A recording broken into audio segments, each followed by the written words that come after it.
Olá, meus queridos amigos, bom dia! Que bom estarmos juntos mais uma vez, não é verdade? Eu falo isso todas as manhãs, mas é verdade. Eu fico muito feliz em poder estar com você aqui em mais esta manhã.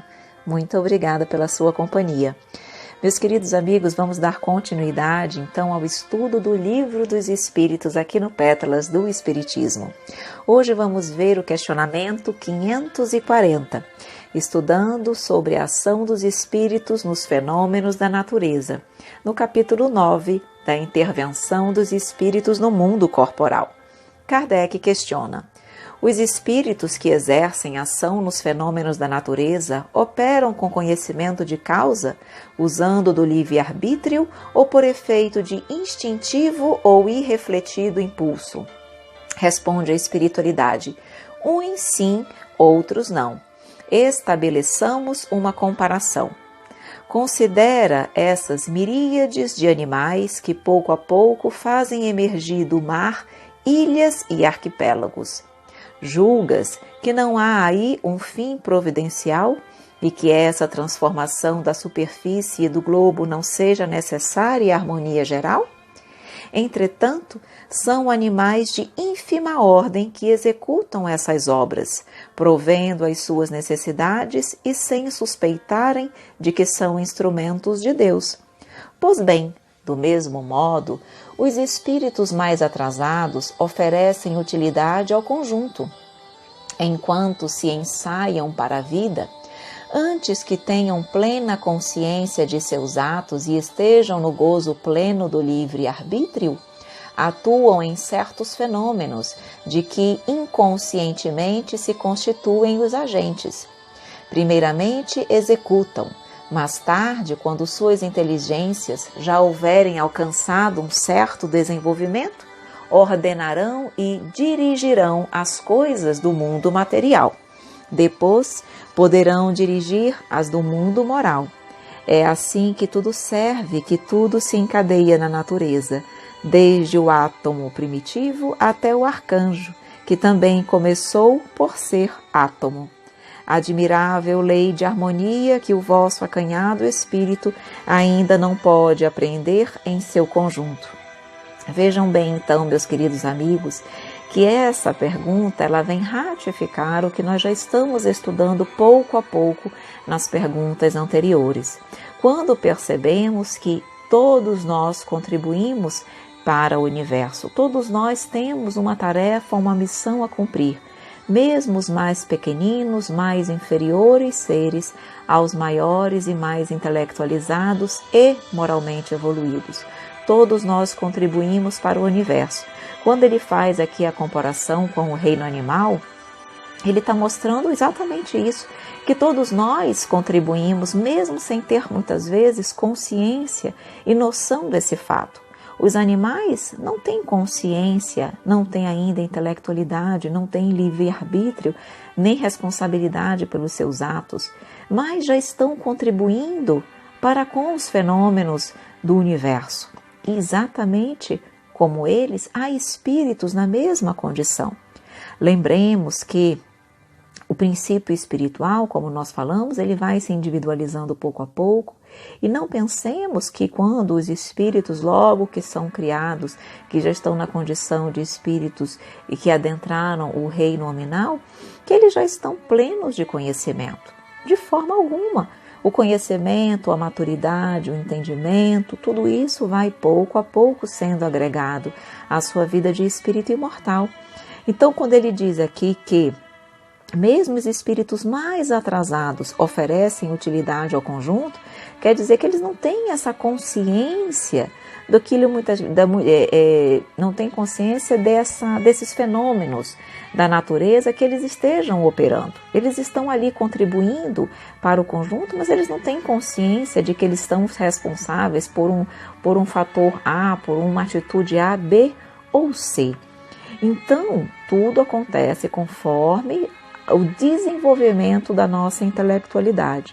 Por isso que ele diz aqui, enquanto uns se ensaiam para a vida, antes mesmo de terem plena consciência de seus atos e estejam no gozo pleno do livre-arbítrio, já atuam em certos fenômenos. Então aqui ele está nos dando mais uma vez a entender de forma muito sutil, pelo menos esse é o entendimento que eu tenho, ok? Quando ele diz, se ensaiam para a vida antes que tenham plena consciência, então isso aqui está acontecendo antes ainda desse reino hominal, desse espírito pleno, consciente de si mesmo. Quando ele diz aqui, ainda antes que tenham plena consciência de seus atos e estejam no gozo pleno do seu livre-arbítrio. Então aqui, esse princípio espiritual ainda não é espírito verdadeiramente. O que eu quero dizer? Ainda não foi transformado em espírito, ele ainda é um princípio inteligente. Por quê? Porque quando ele adentra no reino hominal, verdadeiramente, ele já passa a ser responsável pelos seus atos, ele já vai ter livre-arbítrio, consciência do bem e do mal. Então aqui é como se ele estivesse ainda naquela fase prévia, ali já quase adentrando. Por isso que vem, mais uma vez, a ideia dos elementais, que nós já comentamos. Os elementais, eles estão nessa transição do reino animal para o reino hominal. Então a inteligência já está, digamos assim, nessa condição, ainda não total, plena, mas ela já está lá, ela já se faz presente de alguma forma, tá? Então, quando eu leio isso aqui, é isso que me vem à mente, é esse entendimento.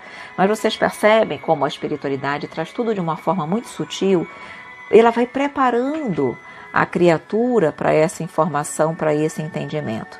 Ela não traz as coisas de uma forma tão direta e objetiva nesse aspecto, mas ela vai nos dando indicativos daquilo que ela quer que nós aprendamos. Então vejam bem, mais uma vez ele diz, primeiro executam, depois, quando as inteligências houverem alcançado um certo desenvolvimento, passam a ordenar e dirigir as coisas do mundo material e depois dirigirão as coisas do mundo moral, ou seja, tudo de forma gradual. Então vamos ouvir o Espírito Miramês, vamos ouvi-lo para realmente aprender um pouquinho mais. Ele diz aqui, como já dissemos, nem todos os espíritos que trabalham nos fenômenos da natureza têm plena consciência do que estão fazendo. Somente a têm os dirigentes dos fenômenos. A massa é composta de operários mais ou menos conscientes do que fazem, sendo que alguns deles se alegram pelos distúrbios da natureza. Mas Deus usa todos os seus filhos, mesmo os mais novos, na pauta da vida, lhes dando a tarefa que sua evolução permite realizar. Com isso, e no perpassar do tempo, o seu dastão, tem escrito aqui dastão, ele traz uma palavrinha dizendo dastão, é armazém ou celeiro. Então ele diz, o seu celeiro se encherá de experiências do que pode recolher para a transformação da sua liberdade no futuro.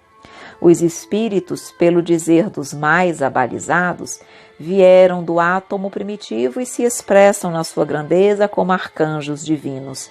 Para que cheguem a esse ponto, passam por fieiras de milênios incontáveis, e esses bilhões de anos lhes deixam marcas das leis que devem ser respeitadas. Eles atuam com amor e por amor à suprema sabedoria do universo. Os espíritos que têm conhecimento de causa são poucos na direção de todos os acontecimentos. Porém, Deus está sempre operando em todas as causas para que os efeitos estejam ligados a elas pela lei de ação e reação. Se nós viemos da matéria primitiva, saída do hálito divino, devemos ter grande respeito por tudo que existe, porque a própria matéria está a caminho para tornar-se espírito pelo trabalho em que opera há bilhões de anos. É nesse entender que os grandes santos beijavam a terra, as flores, os animais, as águas, os alimentos e o próprio ar, como sendo seus irmãos circulando na criação, dando e esplendendo vida. A doutrina dos espíritos, sendo a volta do mestre dos mestres à terra, vem por amor e misericórdia nos revelar muitos segredos da natureza, para conscientizar o homem de onde ele veio e para onde vai, mostrando outrosim que a humanidade não se encontra só, Está rodeada de testemunhas espirituais que trabalham incentivando a todos a levarem a sua cruz no aprendizado geral de todas as criaturas. Vejam bem aqui como Miramês vem ratificar o nosso pensamento. Na verdade, quando ele diz aqui que nós fizemos parte de tudo, por isso que os grandes santos beijavam a terra, as flores, os animais, o próprio ar, como sendo seus irmãos. E por quê? Porque na verdade sabe que nós também estagiamos nos vários reinos da natureza, que o princípio espiritual, lá no seu início, quando ele foi criado pelo Pai, ele começa a se individualizar pouco a pouco, através do estágio de bilhões e bilhões de anos na natureza, no reino mineral, no reino vegetal, no reino animal, até chegar no reino hominal. E nesse processo adquire inúmeras experiências, e essas experiências vão se acumulando dentro da criatura. Por isso que, na verdade, tudo acontece conforme o planejamento do Pai. Ele disse aqui, poucos são aqueles que têm consciência, na verdade, da causa de tudo aquilo que acontece, na direção de todos os acontecimentos. E são poucos, mas nem por isso a massa deixa de trabalhar, deixa de contribuir, deixa de fazer o seu papel. Todos, de uma certa forma, contribuem mais ou menos. Então, continuando. Não podes viver sozinho. Mãos inumeráveis estão te ajudando, tudo te ajuda a viver e a progredir. Por que não fazes o mesmo? A inteligência que o ser humano possui é força da divindade para erguer a matéria à luz da razão. E o tempo é o instrumento desta operação maior. Nada se perde, bem o sabes, e nada se cria. Sabemos mais ainda que tudo cresce por ordem divina e pode começar pelos processos humanos, por vezes inconscientes. Mas quem agora está lendo já perdeu a ignorância desses fatos e pode ajudar na cocriação da luz do conhecimento. Todos nós temos essa responsabilidade. Somos também, nesse momento, co-criadores, no sentido de distribuirmos o conhecimento que já adquirimos. Essa também é nossa responsabilidade, é nossa missão. Então não temas os acontecimentos que se processam em todas as direções do existir. Eles estão sendo vigiados pelos agentes do Senhor, e quando Deus consente, sendo Ele a inteligência suprema, não temos de discutir. Quando presencias a um efeito em teus caminhos, procura imediatamente a causa, que logo saberás o porquê dos efeitos e as suas lições. Os espíritos a que hoje chamas de inferiores, amanhã serão superiores. Os que hoje obedecem ao comando de seus irmãos maiores, no porvir irão comandar. Os valores são iguais em todos nós, porque Deus é justiça e, mais ainda, é amor. A doutrina que abraçamos vem nos revelar o máximo que podemos suportar, e a vida dá a cada um segundo as suas necessidades. Necessidades e segundo também as nossas condições. Cada um tem aquilo que pode receber, aquilo que pode trabalhar, aquilo que pode desenvolver. Meus amores, um estudo maravilhoso. É tão bom aprender com o Livro dos Espíritos. Tenho certeza que foi um estudo bom e positivo para você também. Muito obrigada pela sua companhia. Amanhã teremos mais Pétalas do Espiritismo. Desejo que o seu dia seja muito florido. E se você, querido amigo, querida amiga, está ouvindo as nossas pétalas, mas ainda não faz parte da nossa lista de transmissão, envie-nos uma mensagem para o número 92 do DDD 991919595. Um grande abraço, queridos amigos, e até amanhã.